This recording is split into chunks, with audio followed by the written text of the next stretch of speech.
Do you let the natural environment inform your designs? How does color affect your designs? And how do you add value to what you do when you explain color to your clients? Meet my dear friend, Jason Bemis. He's a native Vermonter with a diverse range of creative interests. As an artist and a musician, he draws inspiration from the natural world and has spent countless hours exploring diverse ecosystems. As a biologist and a designer, he collects visual information about flora, fauna, fungi, and the intricate relationships they have with the environment. He works integrally with the International Association of Color Consultants and Designers and is soon heading to Milan to teach color courses there. Also, his lightning round at the end of our time together is filled with fabulous and tips and advice you will not want to miss. Welcome to Colorful Conversations with Katie. From exploring the latest design trends to uncovering strategies for building successful ventures, we dive deeper into the colorful world where aesthetics meet profitability, all while balancing work with life. Whether you're a budding designer or a savvy entrepreneur, this webcast is your go-to source for inspiration, insights, and a dash of lively conversation. Welcome. Hey, Jason, welcome to the show. Hey, Katie, how are you doing? It's nice to see you. It's so good to see you. Thank you so much for joining us. Yes, I have a huge smile on my face because there's guests that are friends and there's guests that are guests, and this is a guest that is both, and I'm so grateful. Jason is a kindred spirit whose love of color is just astounding to me. When did you first, I guess that's a good starting place, when did you first fall in love with color and realize that color is pretty critical to everything we do in life, not just as designers, but just as human beings? Well, I started when I was really young. My mother told me that when I was 2, I was opening catalpa pods and arranging the seeds by their color and shape. And I believe that organization, even at that point, carries over to all parts of our world today as a coordinating tool. So when did you officially get roped in to color in a formal sense? And we know you still play in nature a lot, which we're going to get back to. Jason does some incredible photography. But yeah, when did that become when did you go, oh, light bulb moment, this isn't just something I enjoy. This is something I can make into a profession. So when I was a teenager, I used to work for a company called Still Industries. And they sent me to their color design studio in Germany. So I got to do projects all over the world, and I realized the psychological value, the aesthetic value, and the societal value at that point. I got to see Europe uses color a little more deliberately than we do. So, yes, you can say that unabashedly. Yeah. Like many things in America, sometimes I think it feels like a little bit of an afterthought, which is why I think designers are. Obviously, I love our peer group, in that there's an intentional component to it, and it is more deliberate, and the results of that are obviously a lot more manifest, I should say, in the results. Talking about color in architecture, what do you think designers are missing when it comes to color in architecture? Well, I mean, we kind of take it for granted, I feel like we have texture, we have color, we have all these modalities, and they're all out there and we use them all. But I don't think we ever take the time, or we don't usually take the time to tease out specifics such as, how can I use color in this application that would make it so superior? How can I use texture in this application to make it so superior? So how would we answer that question about what are we missing as designers when it comes to color? Do we just take it for granted, or how would you fill in that blank? I feel like we're aware of it, but we don't realize it. We see it every day in marketing when we go into a store and you say, oh, I like this place. Usually the balance and the color design is good. But the education just isn't there. The understanding that our external environment that we evolved in is kind of similar to our internal environment. So I believe that in the built world that the education just isn't there about color. Many people think color is just ancillary, that it's fluffy or foofy, and it doesn't actually have a psychological or physiological effect. But when you use the environment as a medium to understand how the interrelationship of the colors, you really can start to see how you can modify architectures to be more supportive of the human condition, from our focus, from our energy, even the air we breathe, lighting cycles. So we really need to take a better look, I believe, and increase the health and the wellness of everyone why they're working their lives away, right? Oh my gosh, it's so true. I think that's such an interesting. We talk about color temperature so much and how, or lighting temperature, I should say, and how it affects color. And that's such a huge, huge component. I don't think many people outside of our world of design and other designers understand is sitting under fluorescent lights is not where you are meant to grow as a human being. No one realizes that all through the day at different times, the light is different. And our body has certain biological aspects to it that harvest energy or utilize this time of day. Our circadian rhythm in our body is totally set on by the sun. So if you get in an artificial environment with strobing lights, it's not good for your endocrine system, which is how we react to color and light on a base level. It's so true. I mean, the cortisol levels of people who sit under fluorescent lights a day that have been measured, it's pretty breathtaking, quite frankly. It is. It's amazing. And where do they do it? Like educational systems or, hospitals. Just where you don't. And then I wonder them. why my kids are fried when I pick them up at 2:40 every day. And they're hungry and miserable and we cry the whole way home. Can anybody else out there relate to that? It's probably because they've been under fluorescent lights all day. So how as designers do we begin? And shameless plug for you, Jason has a phenomenal color course that's related to the International Association of Color that we actually have a link to. We'll put that in our show notes if you want to go take those courses that really explain how we can intentionally use color in design. If I've done the course, it's great. If you are interested, I would strongly encourage you to do it. At a rudimentary level, and for the sake of our audience, what are the tips you would provide for using color intentionally when we walk into any design space, whether it's residential and just simply a nursery, which isn't simple in many ways, an entire home or a commercial setting? What do you think? I mean, what would you say to a designer? Like, these are the three things that are really critical to understand or to think about. Understanding the space is critical. And I think one of the initial ways to understand the space is to talk with the people who are in the space every day. When you talk with employees in a store or in a building, they're the ones that know the day-to-day routine. They can tell you if like the lighting's bad here, I get tired, the air's not good. I think the second thing is we have to consider environmental psychology, which I can talk a little more after.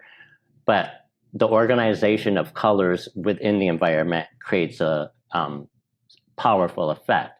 On a very rudimentary level, floor is solid, walls are protecting, ceiling usually moves away. But within that, there's certain visual cues that are present in our natural environment that we can relate. And the function is very key. Like, what is this place used for? Because then you can start to discern what colors could I use to be supportive? Because, people always ask, you're a color designer, so you paint rooms blue to make people sleepy. And I'm like, that's not even touching the surface of it. It goes so in depth. It goes so in depth. That's so true. I always love it when people want to paint a nursery yellow. I'm like, that is the worst possible idea in the world. Do you know how much energy there is in yellow? Do you want your child to ever sleep again? I just recently did a lot of people. Go ahead, please. A lot of people just don't realize. They don't. I just did a job in town recently, and the owner of a business, a coffee shop, called me, and she's like, I painted this a yellow-orange, and it is way too much, And I went down there, my eyes popped, and I was like, so I just accommodated it with using its complement and pattern and form within the space, and it, we can buffer the feel of an environment using color discernibly. I love that. So number one, make sure and know your audience and the usage.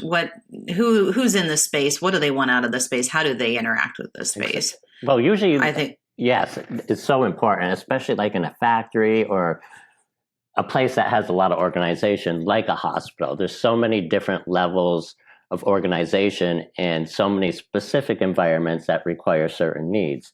Now, maybe if you're in a factory and it's really hot there and you don't have much to do with color, maybe you can accommodate with a cooler color to offset using, complements.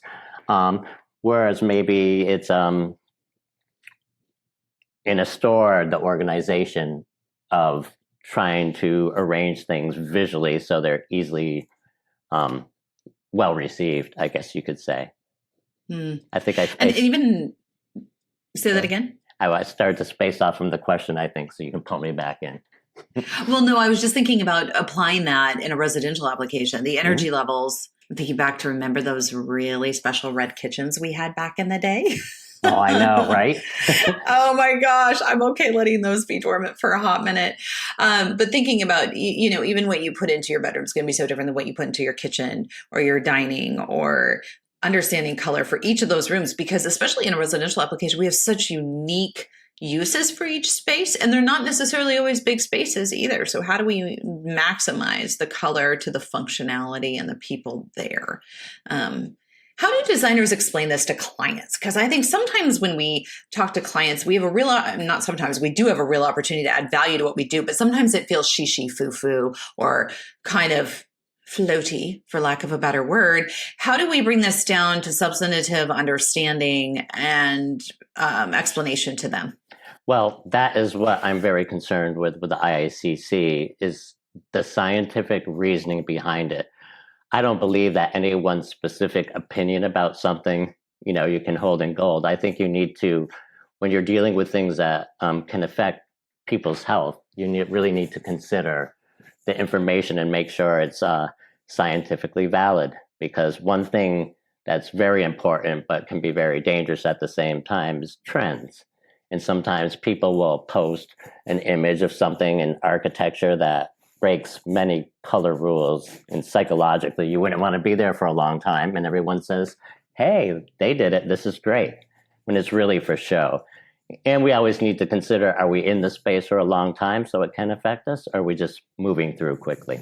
That's so real. I was thinking back on how we had talked about shiny floors, really glossy floors or glass floors. I was at the Space Needle a couple of weeks ago, and they have made, there's 2 floors, and the bottom floor, the top of the Space Needle, they made glass because it used to be a restaurant. And it still spends. Okay. And my kids kept asking me to go step out on it. And I was like, no. I realize I can tell you as a logical, rational human being that glass will hold me and it is perfectly safe. And if you think I'm going to step on that and look straight down, you are nuts. That's a scary feeling. It is the scariest feeling. And that's where this whole concept becomes very tangible to me, because logically I know that glass is great. It's totally fine. I did not step on it. And apparently I'm not alone, because they've even taken pieces of flooring now and covered up segments of the glass for people like me. It was interesting. I noticed after about the age of 15 or 20, everyone stood on the pieces that had the cover. That's very interesting. All the kids laying on the glass thinking, oh, this is the most amazing thing ever. I'm like, the beauty of youth. You don't know what you don't know. But they were not inhibited at all. But the psychological component was so real, and the environment was so real, you couldn't outthink your way around it for the most part. That's a great way that actually color works too, because when we change color, it's hard, like people are afraid of color, I feel, to make a big change. People are comfortable choosing their clothes, some people, but when we come into an internal environment, it's difficult to choose a color, as you know, because things don't appear as you think they will. And well, what's interesting to me about that is I remember you saying, and really in America, we don't use colorists, but you look at the rest of the world, you look at Europe, you look at Canada. For instance, there's actual standalone Benjamin Moore stores in Canada. They don't go through a distributor or independents like they do in the States. But you would never consider painting your house without talking to a colorist in those areas first, those geographical regions. And somehow in the United States, I always think it's interesting. We go into a big box retailer, we look under fluorescent lights, and everyone, I feel like, as a homeowner is destined for failure. And that's obviously why you call us in for help, because we know why this is going wrong. But you're looking under those fluorescent lights again at all the colors with the wrong color temperature lights. And then you're saying, I'm going to paint my color this. And you get it home and you go, oh my gosh, this looks nothing like it. Exactly. And, well, there's a good reason why. There's so many levels of dissociation from everyone's eyes are different. Like you said, the lighting inside changes it compared to where the other lighting might be, the time of year. There's all these variables, which are definitely, they take a little work to condense together. One thing I believe in is we make little polarity profiles of ways of harboring information from the environment, whether it be color or structural, a kind of backliner notes. It leads into your question earlier, like, what do you ask, or when you go into the environment, what kind of information do you look for? And it's almost like taking a questionnaire at a restaurant. Does this place make you feel safe? Or does it feel cold or warm? And you can use adjectives in order to kind of hone in on what the architecture feels like. Because how many times do people walk in and say, how does this make me feel? Maybe if it's a church or something else, but really, you don't see it anywhere else. Well, and it was interesting. There was a space the other day that I walked into. It was actually a Starbucks in Seattle. And I think because of the challenges they've had with the homeless population, they become pretty stripped down. There's napkins are not out. There's no half and half cream pot. It's just very austere furniture. It's very modern, which is great, but if they had throw pillows in there, they'd probably walk away and whatnot. And so it's just so austere. And I walked in and it was so hard surface. And I just went, oh, this feels just horrible. I'm like, even if they put one plant in here for greenery, there were wood elements, concrete elements, but it was all just hard. And the feeling was an immediate reaction walking through the door that I'm like, this doesn't feel like a Starbucks. This isn't soft and warm and embracing. And like, I want to cozy in with a cup of coffee. Right. And all of those feelings, whether they're subliminal or whether they register, they're there and they affect our buying power, the comfort we have in our homes, the way we move through various spaces throughout the day. It's unbelievable to me. And I think that's why sometimes we get to the end of the day and we're like, why are we tired as human beings? There's probably there's a lot of reasons. And a lot of it has to do with our environment, which kind of gets me to what you love to do, which is get out in nature, because I love how much you rely on nature to inform your color choices. Can you dive into that a little bit? Absolutely. It's one of my favorite things. So in a nutshell, the environment that we evolved in is full of color, pattern, texture, and form that are in a kind of hierarchical, they're in an order. And so we can look out at a tree with thousands of leaves and it's not confusing to us. We can see the pattern. It's in order. So when we come into an interior environment where all that color and variation and texture and form, which we thrive on. We feel good when we go into the woods, right? People say, oh, I took a walk. I feel so great.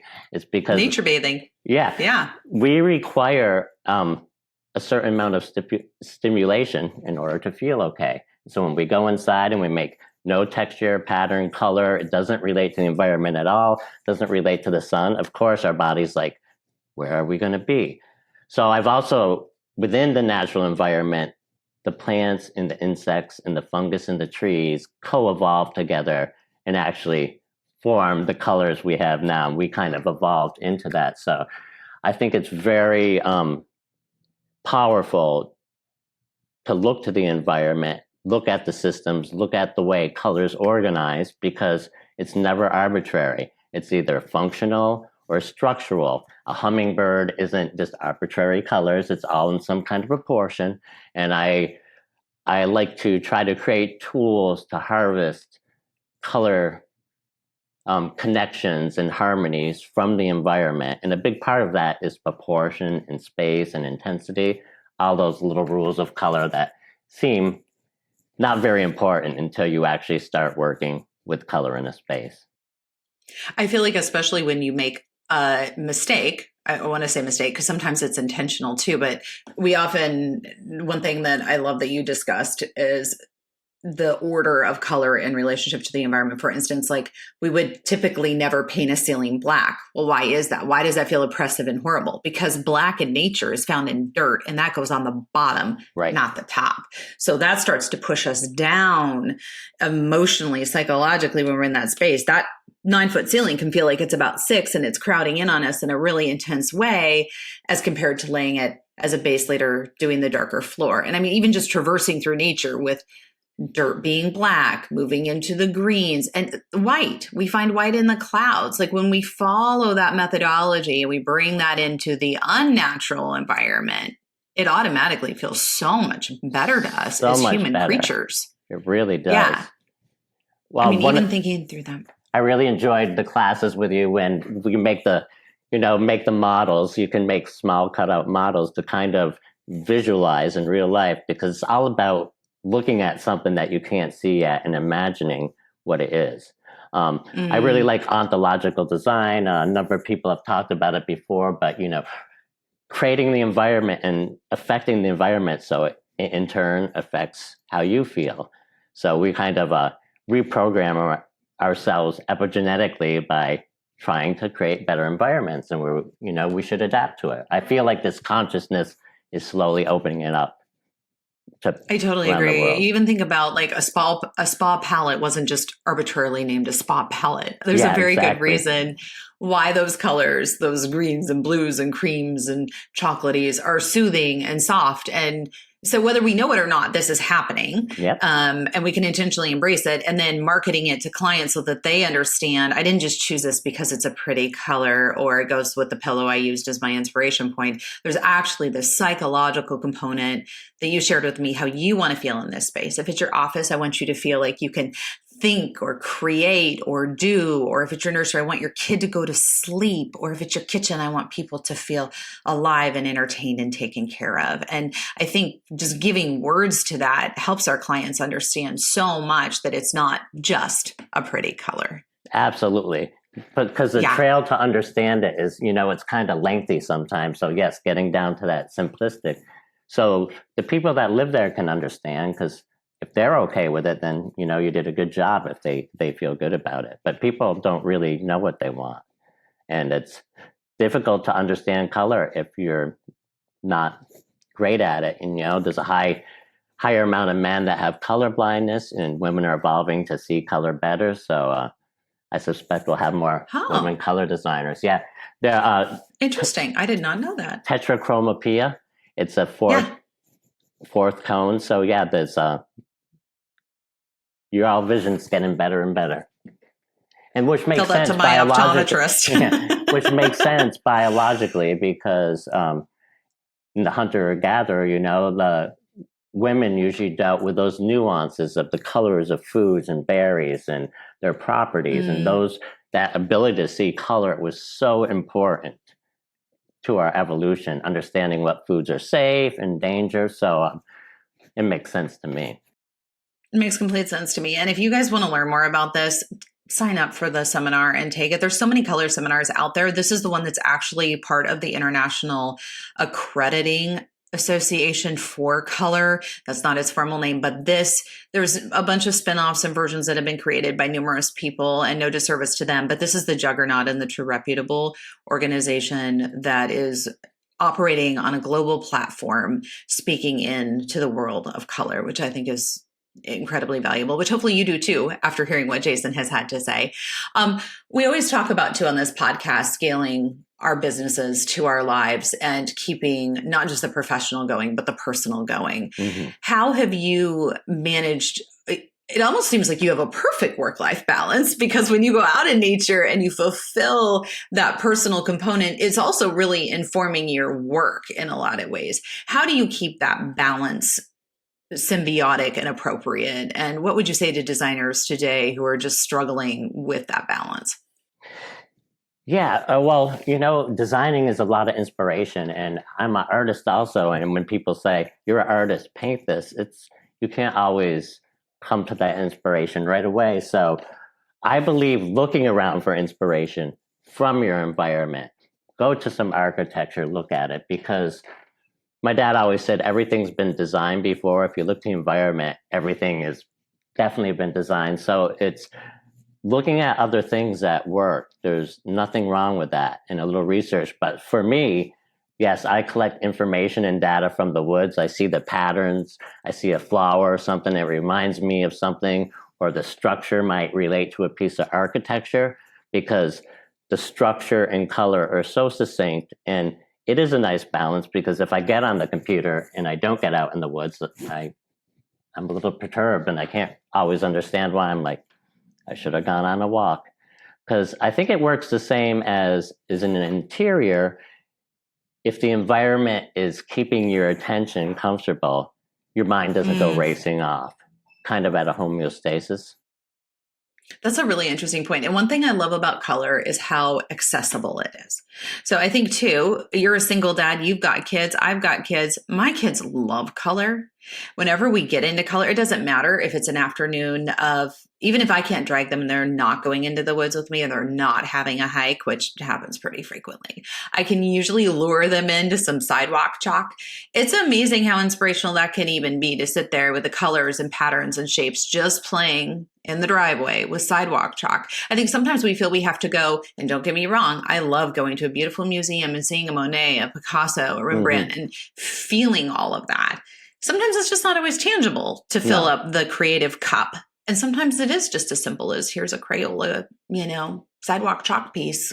Get busy with that. Yeah, absolutely. Interacting with the environment is so important. It's when we interact with the environment, we come in harmony with it and we feel good, as opposed to being in an office that we hate the lighting, we hate the air, we hate the people sitting next to us. I don't mean to sound negative, but maybe that's true. But I think for a lot of people, that's really relatable. It's not your favorite spot necessarily. How do you create when you're not in that creative space? You have to fill up that cup. How do you pull your daughter into understanding color and seeing the world around her and creating more of that symbiotic relationship between work-life balance?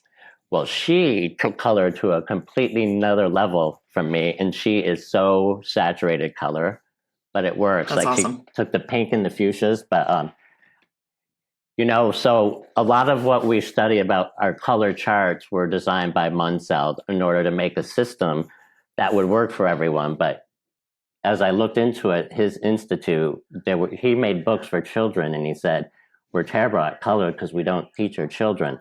So since I shared all this information with my daughter, we have frank conversations about psychology, about the physics of light, about the environment and the interconnections.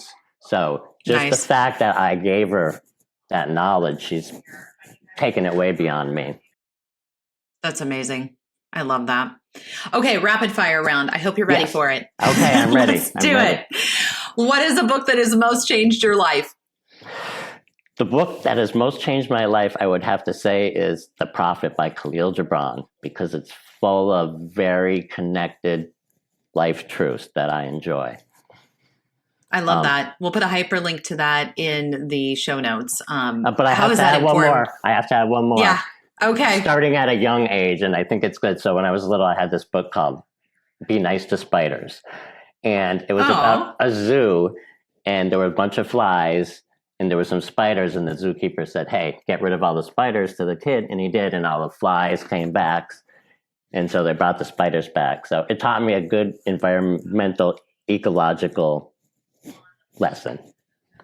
In that, you need all the pieces of the puzzle, so to speak. Absolutely. You got to be aware of everything and realize things are there because things evolved in a certain way, because that's how they're supposed to be, or that's how they are. And if nothing else, just be nice. Yes. I feel like so many people are struggling with that after COVID. Just be nice. Be nice. Everyone's doing the best they can. Just be nice. And a good side note for that, like when you're talking with someone about a project, you never go in there and say, oh, this place is terrible, because chances are they had something to do with it.